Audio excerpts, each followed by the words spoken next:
Bom, hoje eu vou falar sobre a aplicação de Gauss de superfícies mínimas em S2R. Esse foi um trabalho que compôs a minha tese de doutorado.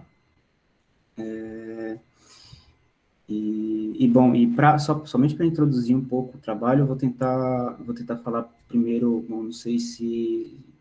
Me desculpe se eu vou ser um pouco maçante nessa parte inicial, mas eu vou falar um pouco sobre superfícies mínimas e tentar explicar o porquê é interessante estudar esse problema em S2R também. Bom, então, a primeira coisa, né, a gente começa com sigma, tá? A gente considera uma sigma, uma superfície orientada no R3, por exemplo, e considera x uma parametrização dessa superfície. Bom, associada a essa superfície, né, nós temos duas importantes funções, né, definidas sobre a superfície ou sobre um aberto da superfície. Né? A primeira função é a função K, a função curvatura de Gauss, né? Foi formulada por Gauss, Frederic Gauss, em 1827, e a segunda, a função curvatura média, formulada por Marie-Sophie Germain, em 1831. Certo? Mas como são definidas essas funções, né? A priori? Se a gente considera S, né? Bom, a gente está considerando sigma como uma superfície orientada. Então, essa superfície, cada ponto, ela tem um campo normal bem definido. O que a gente faz, a gente diferencia essa aplicação e considera menos a diferencial dessa aplicação. Se a gente considera S como esse operador, a gente define tanto a curvatura de Gauss quanto a curvatura média, né? A curvatura de Gauss pelo determinante desse operador e a curvatura média pela média, né, pelo traço, né, pelo traço dividido por 2 desse operador. Tá bom? Porém, geometricamente, né, essas funções, elas também têm interpretações. Né? Sim, em cada ponto da superfície, a curvatura de Gauss ela é o produto das suas curvaturas principais e a curvatura média, ela é a média das curvaturas principais. Né? As curvaturas principais, só lembrando, é que a gente considera um ponto da superfície, considera um vetor normal. Nesse ponto, a gente considera todas as seções, né, normais, né, por planos normais, que cortam a superfície, escolhe a curva que tem a maior curvatura, a curva que tem a menor curvatura, calcula essas curvaturas, a gente chama essas curvaturas de K1 e K2, que são as curvaturas principais. Além disso, essas curvaturas também elas são vistas como os autovalores desse operador S hora comentado. Bom, mas isso aqui é o que a gente já está um pouco acostumado a ver, por exemplo, em geometria diferencial, e nós dizemos que uma superfície ela é mínima, né, quando essa função h ela é constante igual a zero. Bom, mas o porquê, né? O porquê de estudar esse tipo de superfície, né? Na verdade, o estudo dessas superfícies começou lá no século XVIII, com três matemáticos, digamos assim, Euler, Lagrange e Meunier. E essas superfícies, elas apareceram inicialmente, naturalmente, por motivações de problemas variacionais. Né? Essas superfícies mínimas, elas são soluções de um problema de minimização de área. Né? Localmente, elas minimizam a área. E os primeiros exemplos que apareceram lá no século XVIII foram o plano, o catenoide e o helicoide, né? Que é uma coisa já bem conhecida na teoria. Porém, agora tentando só falar brevemente mais o porquê estudar superfícies mínimas, né, em um outro espaço, né, em um outro ambiente, o S2R, e agora a partir de uma aplicação de Gauss. Né. Daí a gente volta ainda para o século XIX, e o século XIX foi um século muito importante para a teoria de superfícies mínimas em si, porque foi a partir desse século que foi estabelecido uma ligação entre teoria de superfícies mínimas e análise geométrica. Essa relação ela foi feita nos trabalhos de Schwarz e Weierstrass, e existe um teorema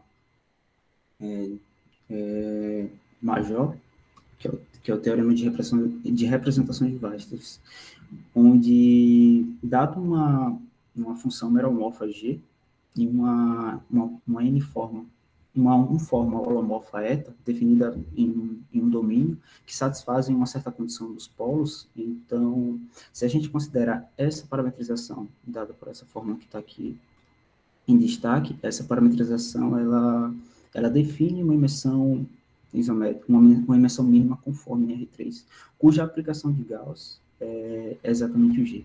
Tá bom? E reciprocamente, dado uma superfície mínima no R3, a gente sempre pode obter uma parametrização desse tipo, onde G ela é exatamente a aplicação de Gauss.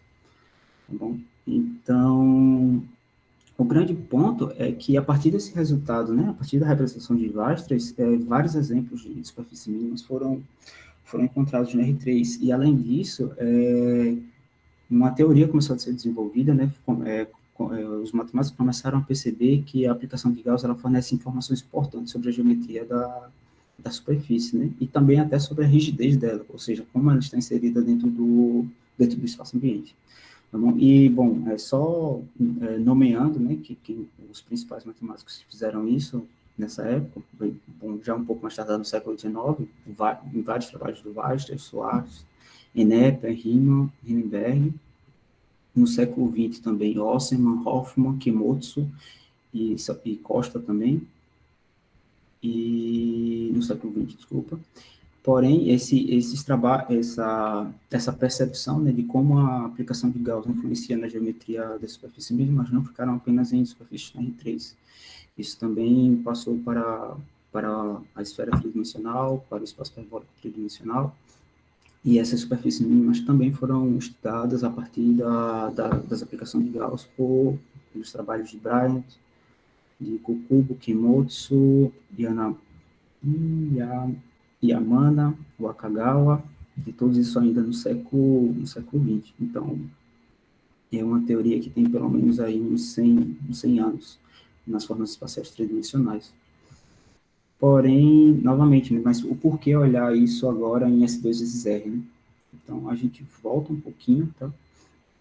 E considera agora um problema um pouco mais geral, né? Considera uma dimensão conforme, mínima, de uma superfície dentro de um espaço, dentro de uma variedade riemanniana arbitrária tridimensional. O grande ponto, o primeiro problema, na verdade, se a gente quer fazer um estudo a partir de uma aplicação de Gauss, o grande problema é definir uma aplicação de Gauss. Tá bom? E definir uma aplicação que, primeiro, que ela caia dentro da esfera S2, e que essa aplicação ela seja boa o suficiente, ou seja, que ela preserve, primeiro, que ela preserve propriedades semelhantes às propriedades que são preservadas no R3, e que ela forneça boas informações sobre a superfície. Então, basicamente, quando a gente considera uma dimensão mínima conforme qualquer uma variedade de maneira tridimensional, a gente tem primeiro essas duas coisas. Primeiro, se a gente tem que conseguir colocar essa aplicação dentro de S2, e o segundo é se, bom, a gente tem que conseguir uma boa aplicação de Gauss, no sentido que ela tem que fornecer boas informações sobre a superfície. Então, sendo que estudar todas, bom, as variedades riemannianas tridimensionais, esse problema para todas as variedades riemannianas tridimensionais é uma questão, vai ser um pouco ambicioso, diria até um pouquinho mais.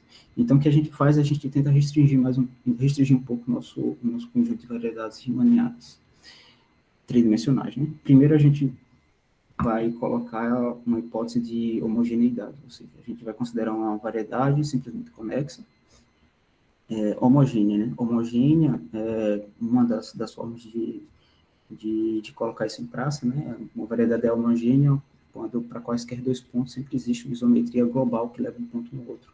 É como se você está sob a variedade, você olha e ela sempre parece igual a todo momento. É como se você estivesse num bosque, de fato. E quando a gente está em dimensão 3, né, essas variedades homogêneas, elas são classificadas a partir da dimensão do grupo de isometria. Tá? Então, em dimensão 3, a gente tem 3 possibilidades apenas. O grupo de isometria pode ter dimensão 6, 4 ou 3. Quando a gente está com dimensão 6, nós temos exatamente as formas espaciais, né? O espaço euclidiano, a esfera tridimensional e o espaço hiperbólico tridimensional. Se a gente está em dimensão 3, nós temos alguns grupos de Lie, né, munidos de certas métricas invariantes, por exemplo, o grupo Sol 3. E quando a gente está em dimensão 4, aparece uma classe importante de espaços, né, que, bom, na literatura é chamada de Kappa-Tau, que são, na verdade, classificados por esses parâmetros kappa e tau. Eu não vou entrar em tantos detalhes aqui, mas eles são dados em 5 tipos de modelos diferentes, né? Tem 2 espaços produtos, S2 vezes R e H2 vezes R. Tem uma esfera tridimensional com uma métrica um pouquinho diferente, que é essa esfera de BG. Tem o nível 3 e tem o recobrimento universal do PSL2R. Tá bom? Mas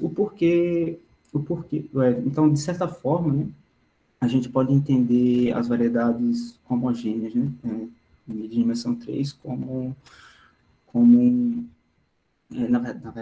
como posso falar isso, com uma generalização um pouco maior das formas espaciais. Então, acaba sendo um modo natural de a gente tentar procurar resultados dentro dessas variedades citadas. Nesses últimos anos, né,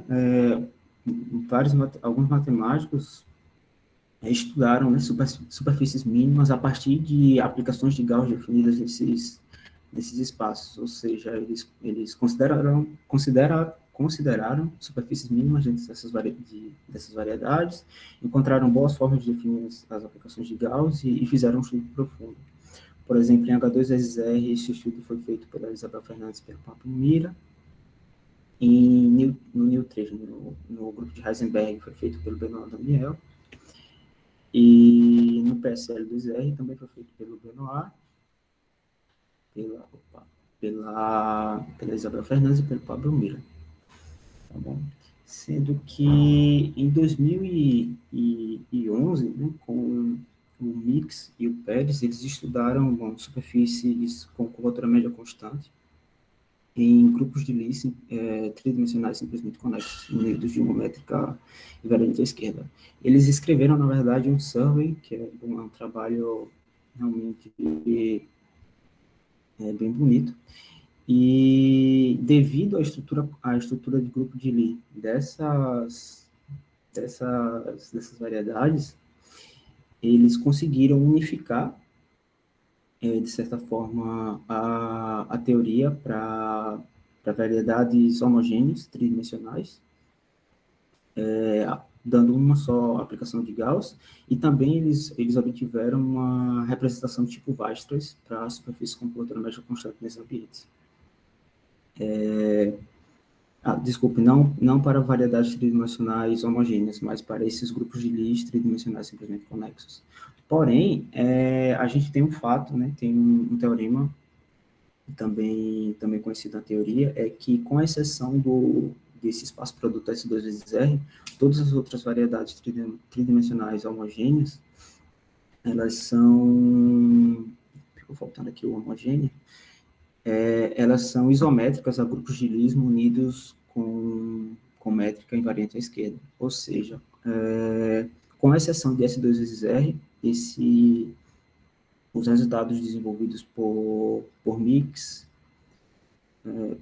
e Pérez, eles unificam o estudo de superfícies com curvatura média constante em variedades homogêneas, tridimensionais, a partir de uma aplicação de Gauss. Então, em resumo, o que eles fizeram... Vou avançar aqui, está demorando um pouco. Aqui. Em resumo, o que eles fizeram foi isso: eles excluíram o S2 vezes R da jogada e fizeram um estudo unificando toda a teoria e todos os trabalhos desenvolvidos anteriormente. Então, devido a esse caso excepcional, que não foi estudado pelo Mix, também, nem pelo Mix, nem pelo Pérez, mas também nem pelo Pablo Mira, nem pelo Antônio Rossi, o que eu faço nesse trabalho é considerar um modelo, tá, para S2 vezes... Eu considero o S2 vezes R em um outro modelo, não é novo, na verdade, mas em um outro modelo, que é o modelo que é isométrico ao R3 sem a origem, munido de uma métrica conformemente equivalente à métrica euclidiana. Eu defino uma nova aplicação de Gauss para superfícies em S2 vezes R, considerando esse modelo, E com essa aplicação de Gauss, eu faço os estudos de propriedades, casos particulares, e o que é obtido é esse teorema como um teorema principal, né? O teorema principal desse trabalho, dessa palestra, vai ser o nosso objetivo, é o seguinte: a gente vai considerar uma imersão mínima conforme, com uma aplicação de Gaussian não constante. Tá bom? Se a gente considera uma outra imersão dessa mesma superfície, com o mesmo fator de conformidade, porém preservando também a aplicação de Gauss, o que a gente mostra que, na verdade, existe uma certa rigidez. É que a imersão X-chapéu, na verdade, é uma composição da primeira imersão por uma isometria ambiente, mas não é uma isometria ambiente qualquer. As isometrias também são dadas por duas formas diferentes. Ou ela é, na verdade, uma identidade no fator R e a identidade no fator S2 e uma translação no fator R, ou ela é uma aplicação antípoda no fator S2 e uma translação no fator R. Em particular, o que esse resultado está dizendo é que as deformações de dimensões mínimas conformes, né, preservando essa aplicação de Gauss, elas são rígidas, né? Ou seja, se eu pego duas dimensões, elas preservam, né, tanto o fator de conformidade, quanto a aplicação de Gauss, essas dimensões elas só distinguem por uma isometria ambiente, na verdade, dada somente por dois tipos. Então, esse é o objetivo da, da nossa conversa de hoje, é obter esse resultado de rigidez de dimensões, e o interessante é que a gente vai obter esse resultado de rigidez de dimensões utilizando técnicas de análise complexa e EDP. Então, vamos falar um pouco do modelo que a gente vai utilizar, que no caso é um novo modelo, né? Esse modelo para S2 tá bom? A gente vai considerar S2 como esfera tridimensional, a esfera bidimensional em R3, tá bom? De raio 1, munida pela métrica induzida, e S2 vezes R vai ser a variedade do produto, munida da métrica produto. Tá bom? Então, a gente vai considerar π maiúsculo 1 e π maiúsculo 2 as projeções em cada um dos fatores, né? π1 a projeção em S2 e π maiúsculo 2 a projeção em R. Tá? Então, se a gente agora olha para o R3, sem a origem, munido dessa métrica, né, ou seja, 1 sobre a distância à origem ao quadrado, né, e depois a métrica euclidiana, é possível mostrar por um cálculo simples que essa aplicação φ, na verdade, é uma isometria global entre esses dois modelos, entre essas duas variedades. Então, além disso, a gente vai considerar também duas aplicações π minúsculo. Passou aqui. Π minúsculo 1 vai ser a posição dividido pela norma, e π2 vai ser o log da posição. Okay? Onde aqui a gente está compondo o π maiúsculo com o inverso dessa aplicação φ. Então, dado isso, como esses dois ambientes eles são isométricos, a gente vai considerar a partir de agora sempre S2 vezes R como o R3, né, o espaço euclidiano sem origem, munido dessa métrica especial aqui. Então, vamos lá. Dessa forma, né, essas aplicações π1 e π2, né, π minúsculo, né, π1 e π2, elas são as projeções em S2 e em R. Tá? Na verdade, elas já foram definidas para acontecerem isso. O que a gente vai considerar também é ΔXJ como referencial ortonormal canônico, ou seja, a base canônica do R3, e a partir daí a gente define um novo referencial global em S2 vezes R. Porém, lembrando que agora S2 vezes R está sendo esse modelo de R3 sem a origem. Como é que vai ser dado esse referencial global? Esse referencial global é a gente pegar a base canônica da R3 e multiplicar ela pela distância à origem. Bom, então, agora esse referencial EJ é um referencial global, tá? Em todo esse vezes R.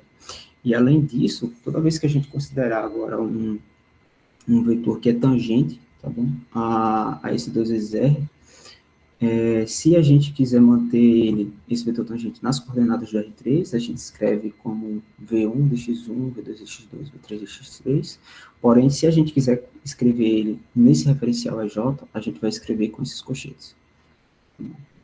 E, novamente, né, para trocar de um referencial por outro, a gente tem que perceber essa constante, que essa constante não é esse fator, que é a multiplicação ou a divisão pela distância à origem.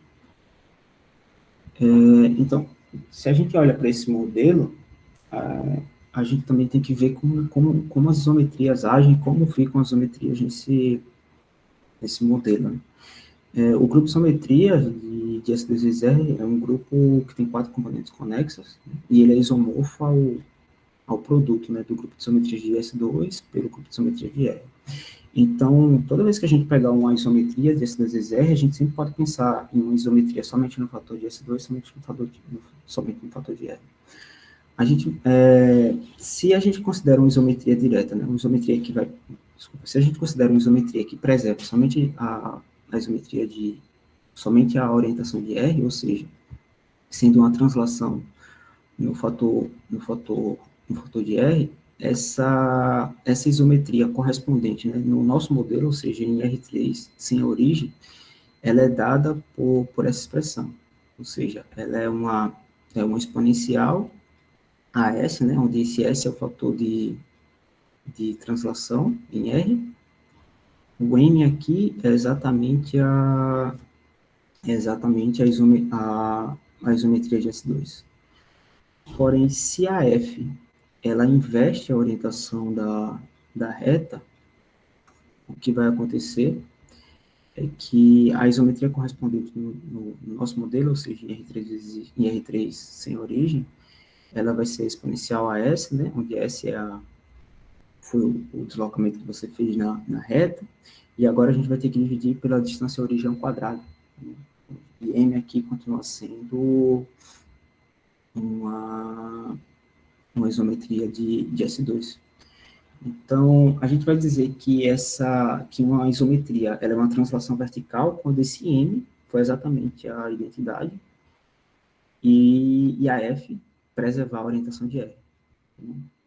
Ou seja, no fundo, o que estará acontecendo é que a gente só multiplica por um certo fator S, elevado a S, a nossa posição X. Então, bom, a gente poderia fazer um estudo também de todas as outras isometrias, porém, a princípio, somente essas isometrias serão importantes para o nosso trabalho. Bom, então, seguindo, agora a gente vai considerar uma superfície riemanniana orientada, tá bom? E a gente considera Z uma coordenada conforme nessa superfície riemanniana. Então, dado isso, nós consideramos X, tá bom? Uma imensão conforme S2 vezes R, e a gente denota por N um campo normal de vetores unitários a essa superfície, né? a essa superfície sigma, né? Onde esse U aqui é nada mais do que o fibrato tangente unitário. Então, se a gente escreve X, tá? Em 3 coordenadas, né? Lembrando que isso aqui é o R3 sem origem, então nós definimos duas funções, a função f e a função h, onde a função f, na verdade, a gente identifica, digamos aqui, o R2 com os complexos, então a gente tem f como a primeira coordenada mais i vezes a segunda, e a função h é exatamente a função altura. Dessa forma, a dimensão ela é escrita como xf, como um fh. Bom, e se a gente olha agora para aquela identificação que a gente fez entre os referenciais, né, globais, que existem tanto em em R3 sem origem quanto no próprio e no R3, a gente pode considerar o nosso normal caindo diretamente numa esfera bidimensional de R3, a menos dessa identificação que a gente fez. Então, a gente usa essa identificação para definir uma aplicação de Gauss. Então, como é que está sendo definida a aplicação de Gauss? Né? A aplicação de Gauss ela é definida como o normal composto com φ, tá? Onde essa φ aqui é a projeção estereográfica, tá? Com respeito ao Polo Sul. Ou seja, né, se a gente escreve N como na base I, né, dessa forma, então a nossa aplicação G ela é dada por esse quociente, satisfazendo essa relação que está aqui embaixo. Tá bom? Uma coisa interessante é que essa aplicação G ela está sendo definida exatamente da mesma forma como definimos no R3, sendo que a menos dessa identificação, de ficar dividindo ou multiplicando pela distância à origem. Tá bom? E se a gente escolhe, né, se a gente faz uma mudança na escolha do normal, a gente troca G por 1 menos, menos 1 sobre G bar, sobre o conjugado de G. Tá? Então,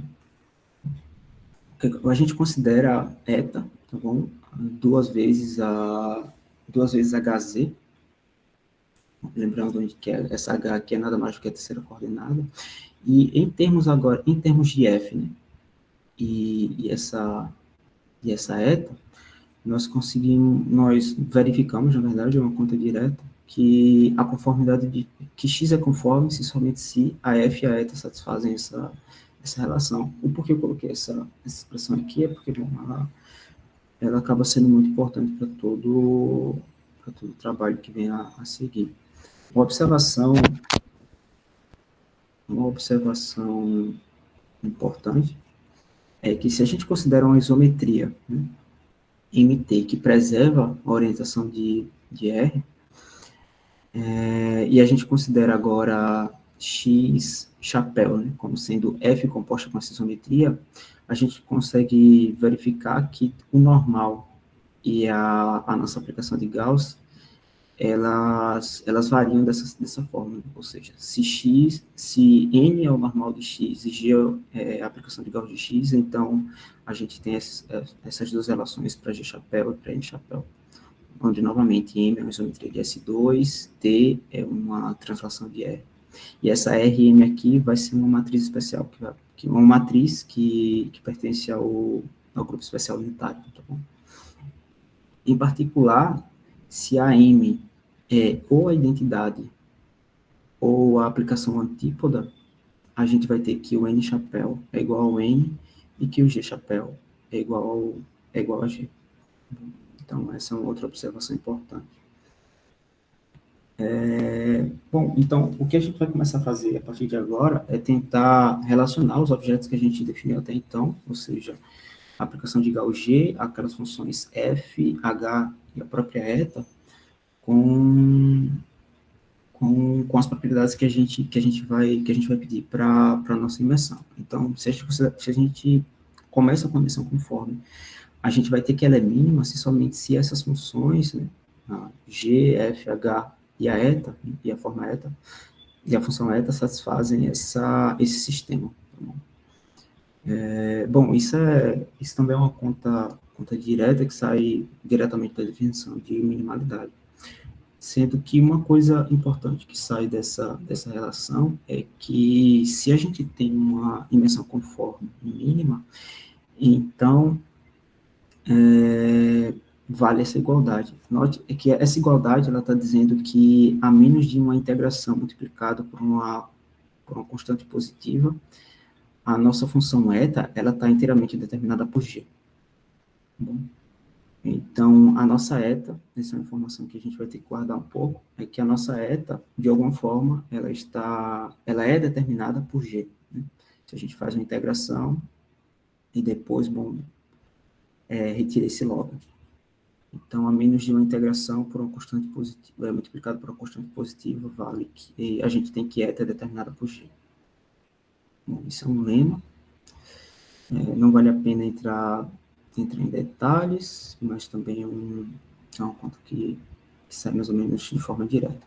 Então, para tentar falar um pouco mais sobre, agora que a gente começou a colocar a hipótese de minimalidade, vamos tentar ver quais são as principais superfícies mínimas, né, que aparecem, os exemplos conhecidos, como eles aparecem nesse novo modelo. Bom, as esferas totalmente geodésicas, né, ou seja, os slices, nesse modelo de R3 vezes R, elas são esferas concêntricas, centradas, né, na origem, no modelo que a gente está utilizando em R3 vezes R. Então, se a gente pega slices, se a gente considera um slice de S2 vezes R, a gente leva uma esfera centrada na origem, onde o raio ele tem uma certa relação com a altura da esfera.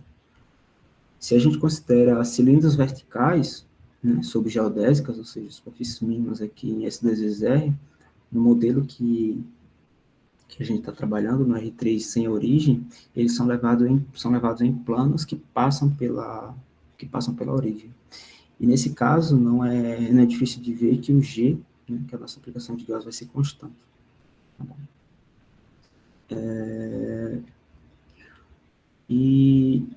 Na verdade, é mais que isso, né? Se a gente considera uma imensão mínima conforme com a aplicação de Gauss constante, ela é constante somente se ela é um cilindro vertical sobre um geodésico. Para ver isso, segue diretamente do princípio do máximo, tá? A gente supõe que G é constante, então se G é constante, ele é um plano, né, em R3 menos a origem, então supõe que esse plano não passa pela origem, ou seja, que ele está um pouco acima. Mas se ele estiver um pouco acima, a gente consegue uma esfera, né, de raio suficientemente pequeno que tangencia esse plano em 1.C0. Mas essa esfera a gente sabe que ela é mínima. Então, pelo princípio do máximo, isso a gente tem um absurdo aí, né? Então, o nosso plano ele tem que passar pela origem. Tá bom? Então, para essa aplicação G, os cilindros são caracterizados por G constante. Cilindros subgeodésicos. Né? Bom, ainda agora, já tentando ir mais para o espírito da demonstração do teorema, a gente vai fazer uma série de definições de funções que serão importantes. Então, primeiro a gente vai considerar duas funções, P e R. Tá bom? Quem são essas funções P e R, gente? Bom, dada uma imensão, a minimalidade aqui é importantíssima. Dada a imensão mínima conforme, P e R serão as projeções da nossa inversão, tanto em S2 quanto em R, sendo que no caso de S2, a gente vai compor novamente com a projeção estereográfica, para isso daqui cair nos complexos, né, ou no fecho dos complexos. Tá bom? Então, em termos das funções f e h, P e R, eles são dados por essas igualdades. Né? P por esse quociente e R é o log desse fator. Porém que, como a nossa imensão é mínima, a gente tem que essas coordenadas, que essas projeções P e R, elas são harmônicas. E a harmonicidade de P, ela é nos complexos, né, dessa métrica particular, ou seja, P, ela satisfaz essa certa equação, e a harmonicidade de R é harmônica em R, ou seja, o laplaciano é igual a zero. Bom, então, juntando essas informações da harmonicidade dessas duas equações e algumas equações anteriores que a gente viu, eu apresento aqui digamos que é o lema principal que aparece, que resolve boa parte do trabalho, que comumente chamam de lema das 4 EDPs. Tá bom? Então, novamente, se a gente tem dimensão mínima conforme e uma aplicação de Gauss-G, a gente tem que valem essas 3 propriedades iniciais. E mais ainda, também vale essa última propriedade, essa última equação aqui. A primeira equação é exatamente a harmonicidade de P, e as 3 demais, bom, são frutos de algumas horas de conta.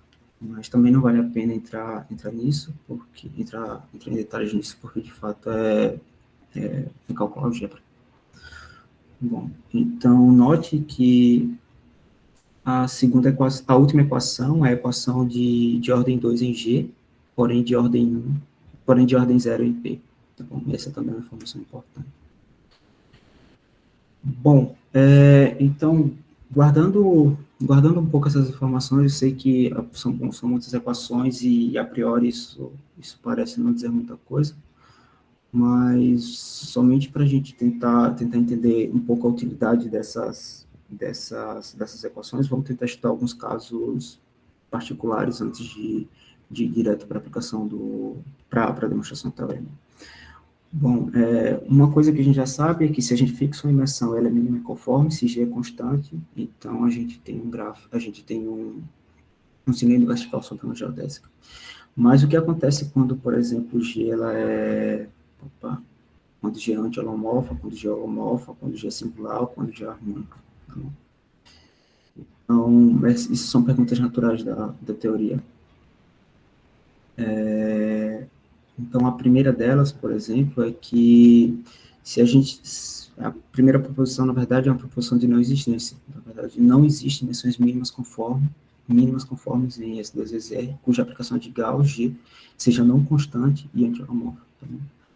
Então, novamente, né, a ideia da prova a gente supõe que existe a imersão, ou seja, que satisfazendo isso, né, ou seja, que G é uma aplicação de Gauss não constante anti-holomorfa, então G de C é igual a zero. Então, a gente usa a proporção das 4 DPs, e uma das equações vai nos gerar esta informação. Tá bom? Entretanto, se esse fator P barra de Z for igual a zero, a gente mostra que P é constante. Mas se P for constante, X não pode ser uma imersão.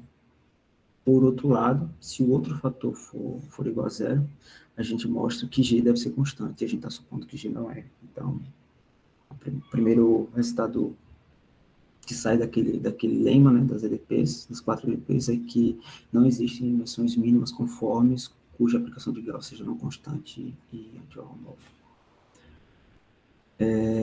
Um segundo, novamente a gente retorna para as superfícies horizontais, tá? Ou seja, para os slices em S2R. Então, se a gente considerar uma esfera totalmente geodésica, né? Ou seja, um slice em S2R, ela vai ser desculpa pelo barulho, ela vai ser uma esfera geodésica somente se o normal, né, for dado dessa forma, ou seja, é a posição normalizada. Né? Porém, se a gente compõe esses normais com a projeção estereográfica, né, a partir do polo sul, a gente tem que, ou que a nossa função P é igual a G, ou que a P é menos 1 sobre G barra. E mais ainda, né, pela proposição das 4 DPs, a gente mostra que G de Z barra é igual a zero, ou seja, G é holomorfo. Então, uma outra proposição, né, para estudar um novo caso, é isso, que se a gente considera X uma emissão mínima conforme, cuja aplicação de Gauss é não constante e holomorfa, então a nossa superfície ela é parte de uma esfera totalmente geodésica. Bom, e a ideia é diretamente pela proporção das 4 EDPs também. Se a gente supõe que esse certo fator G de Z barra é igual a zero, então a gente fica com essa equação que está aqui embaixo. Mas essa equação implica ou que... não pulei demais. Implica ou que G é igual a P, ou que P é igual a menos 1 sobre G barra. Um lema interessante que vai ser importante também para a parte do teorema em si é que essa aplicação de Gauss ela carrega informações importantes sobre a geometria da superfície, da mesma forma que acontece nas superfícies mínimas do R3. Né? Em superfícies mínimas no R3, a gente sabe que os pontos singulares da aplicação de Gauss são exatamente os pontos que anulam a curvatura de Gauss. Então, a mesma coisa acontece aqui. Se a gente considera K como uma curvatura da metro induzida pela imersão X, né, K a curvatura é dada por essa expressão. Porém, esse termo aqui é exatamente o determinante de G. Bom, então K igual a zero nos pontos singulares de G. Então, também não vou entrar em detalhes nessa parte. Então, vamos estudar só mais dois casos que são importantes, que agora a gente considera uma imersão mínima, conforme, com uma aplicação de Gauss singular, né? Então, a gente consegue mostrar que, na verdade, ela é parte de um cilindro vertical sobre uma geodésia, em particular G constante. Então, o que a gente está dizendo é que colocar hipótese de G constante implica diretamente, colocar hipótese de G singular implica diretamente em G constante. E para mostrar isso, segue diretamente do lema, né? Se G é singular, então K é igual a zero. Então a gente utiliza uma classificação do Torralbo e Urbano de 2015 e obtém os cilindros verticais sobre geodésicas. Tá bom? Bom, só para ser breve. A última que estava faltando, pelo menos daqueles 4 casos, era considerar o caso onde G era não constante e harmônica. Porém, se G ela é não constante e harmônica, então G satisfaz uma equação mais ou menos desse tipo, e pela proporção das 4 EDPs, a gente tem essa expressão. Porém, isso daqui é exatamente o determinante da diferencial de G. Logo, isso aqui tem que ser diferente de zero, porque se isso for igual a zero, G é singular, se G é singular, G é constante. Isso quer dizer que ou G é igual a P, ou G é igual a menos 1 sobre P, ou seja, G é parte de uma esfera totalmente geodésica. Tá bom? Então, para a gente, eu sei que estou me alongando um pouco, bom, essa parte é bem conta mesmo, mas vamos agora para o nosso teorema sobre rigidez. Então, a ideia é que a gente começa com um X, uma imersão mínima conforme G é uma aplicação de Gauss, não constante, X. E se a gente considera agora uma imersão X-chapéu, né, uma outra imersão mínima, mas porém com o mesmo fator de conformidade e com a mesma aplicação de Gauss, G de X, então vale uma das duas possibilidades. Né? Ou X-chapéu, na verdade, é uma isometria composta com X, onde a isometria é a identidade e o fator T é a identidade em uma translação em R, ou X-chapéu é uma isometria também composta com X, onde F é a aplicação antípoda em S2 e T também é uma translação em R. Bom, então, como é que a gente estuda como é que a gente mostra esse resultado? Bom, a ideia da prova, de fato, é utilizar todas as equações que a gente conseguiu até então. A primeira coisa que a gente nota é que G é necessariamente regular. Por que G é regular? Né? Porque se G for singular, G vai ter que ser constante. Tá bom? E quando, no caso de G constante, a gente já tem toda uma classificação que são os cilindros sobre geodésicas. Então, a primeira coisa que a gente pede é que a gente considere um aperto U da superfície, tal que a norma de G seja diferente de 1. Tá? Isso também é um argumento simples, mostrar que é sempre possível pedir essa condição, porque caso contrário a gente mostra que G também tem que ser singular. Tá bom? Então, a gente consegue reescrever aquela equação de segunda ordem. A gente consegue reescrever aquela equação de segunda ordem da proporção das 4 EDPs dessa forma aqui, da equação 1. Tá bom? Onde esses coeficientes A, B e C são dados por essa lista que está abaixo. Note que os coeficientes A, B e C, eles dependem apenas de G e do fator de conforme. Só dependem apenas de G. E, obviamente, da coordenada conforme.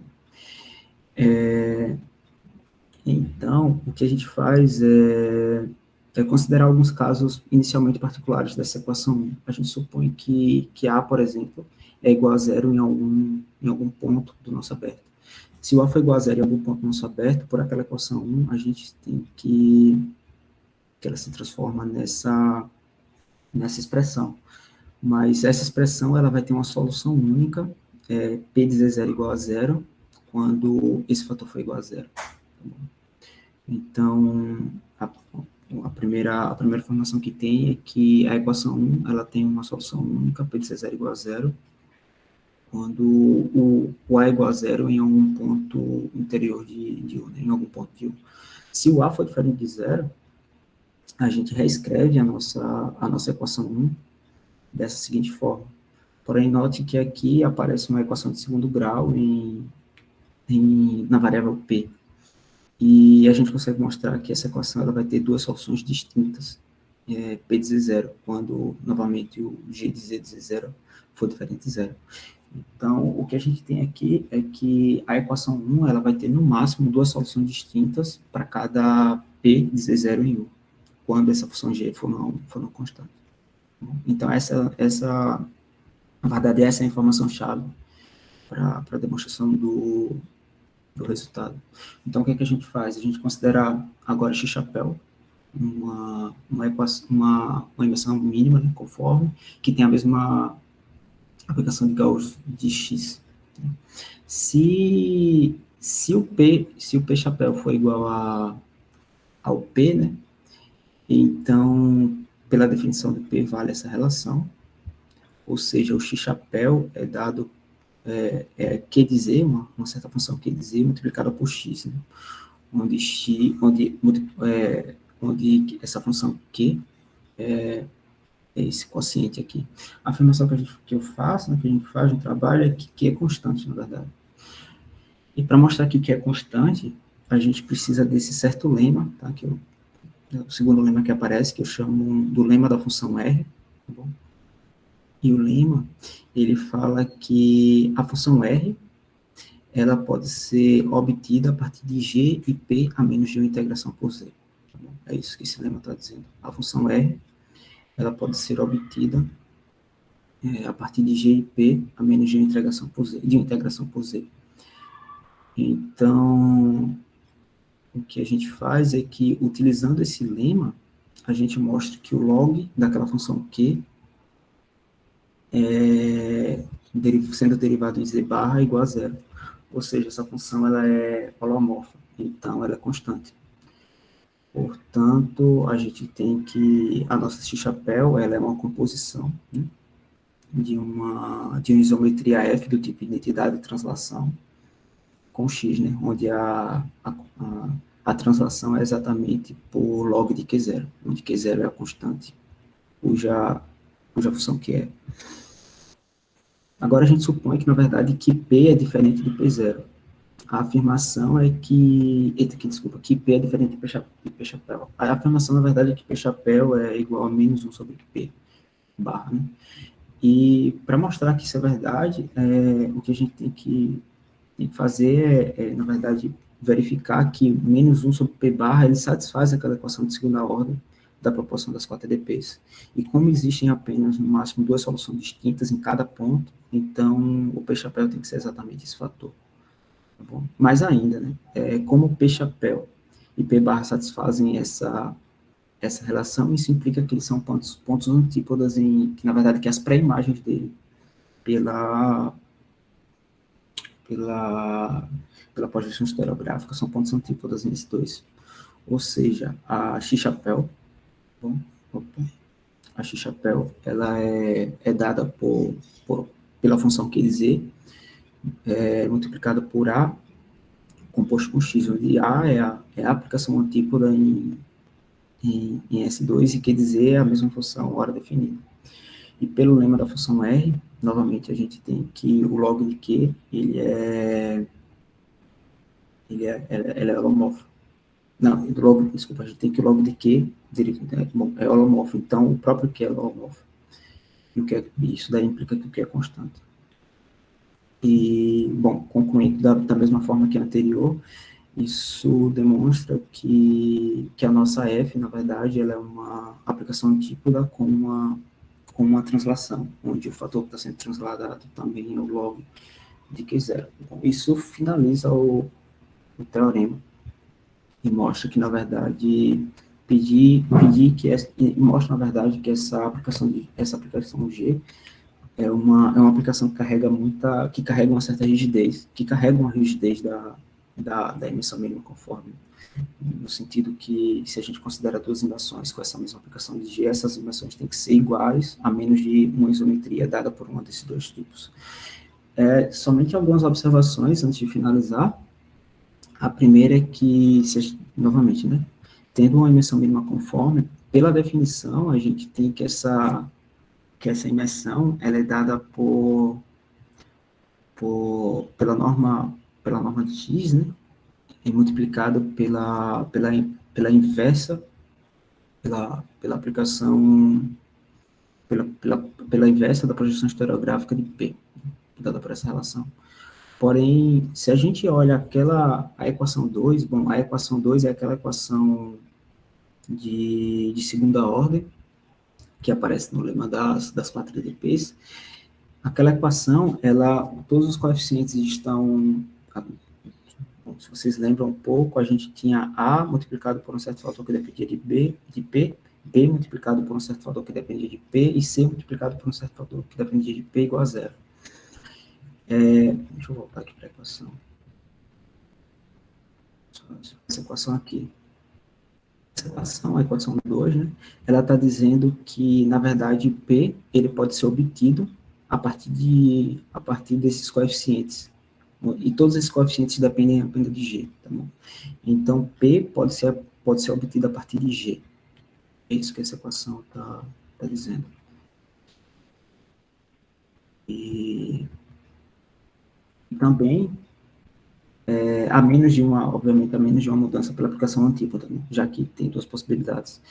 E pelo lema da função R, a gente está dizendo que a norma de x também pode ser obtida a partir de G. Porque, bom, se a gente faz a integração em Z, a gente obtém R, e se a gente resolve esse log, a gente obtém a norma de x. Ou seja, esse teorema está dizendo que a gente consegue obter toda a nossa imersão a partir da aplicação de Gauss. Isso está dando uma luz para uma representação de Weierstrass, para esse modelo. Tá bom? E, obviamente, tudo isso com G forma constante. Bom, então, só para finalizar e mostrar algumas figuras bonitas, para a gente poder acabar isso de uma forma legal, já que é um seminário de geometria, eu vou mostrar dois exemplos que já foram bastante estudados. O primeiro é o do helicoide, tá? O helicoide a gente pode considerar uma imersão conforme dada por essa expressão. E, bom, essa superfície foi estudada pelo Pedrosa, pelo Vitoré, pelo Rosenberg e pelo próprio Minoir. E, bom, ela corresponde a um helicoide mínimo S vezes R. A gente pode calcular essas funções envolvidas que eu falei agora durante o trabalho, G, P e R. E a gente também pode utilizar o nosso modelo para mostrar como é que essa superfície é nesse modelo do R3 sem origem. Então, isso aqui é uma parte do helicoide, tá bom? E aqui é o helicoide completo, né? Ele desce, de certa forma, e fecha. E, bom, e obviamente ele se expande por todo o R3 sem origem. Uma outra superfície mínima que também é bastante conhecida, foi bem estudada, é o onduloide, que ele pode ser dado por essa parametrização. Novamente, esse onduloide também foi estudado pelo Pedrosa, Vitoré, Rosenberg e pelo Benoit. E a gente pode calcular essas funções que nós falamos, G, P e R, por essas expressões. E nesse modelo do R3 sem origem, esse daqui é como fica, né, o onduloide, né? Ou seja, ele é uma curva, né, que está sendo feita a rotação em torno digamos que do eixo Z, assim, como nós chamamos. Bom, isso aqui é a curva geratriz, né, obviamente, do movimento. Bom, aqui somente algumas referências, se alguém quiser saber no final, e eu creio que é isso. Muito obrigado pelo tempo de vocês e desculpa a demora.